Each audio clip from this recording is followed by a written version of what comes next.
Les mouvements réflexes, c'est-à-dire qui ne sont pas liés à la volonté. Nous allons nous intéresser maintenant aux mouvements volontaires.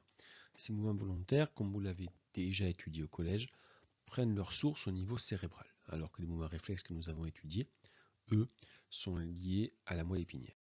Alors, un petit rappel quand même sur ce qu'est un mouvement réflexe. En fait, lorsqu'il y a un étirement d'un muscle, cet étirement est perçu par un fuseau neuromusculaire qui envoie une information à un neurone sensitif. Ce neurone sensitif se situe au niveau de son corps cellulaire dans la racine dorsale de la moelle épinière. Il va envoyer une information sous forme de potentiel d'action à ce qu'on appelle un neurone moteur, encore appelé une motoneurone, qui en réaction va déclencher lui aussi des potentiels d'action qui vont provoquer une contraction musculaire. Donc, ceci se fait sans aucun contrôle du cerveau.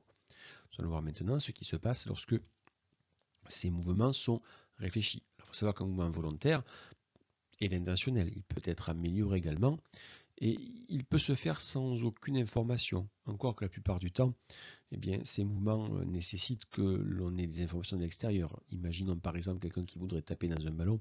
Ce serait difficile sans ne serait-ce que voir le ballon.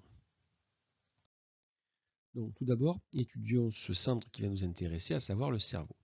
Alors, il va être composé finalement de 3 parties, le cerveau lui-même, au sens strict, le tronc cérébral et le cervelet.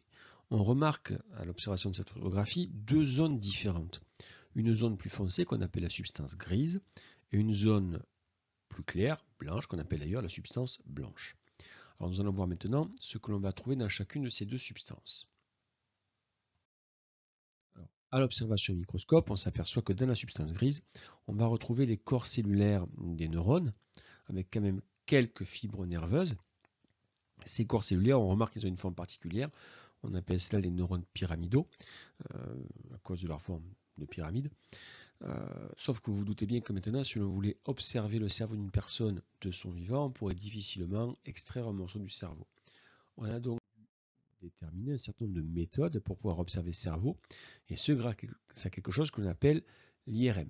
Alors, 2 types d'IRM, l'IRM anatomique, qui permet de faire la distinction entre la substance grise et la substance blanche.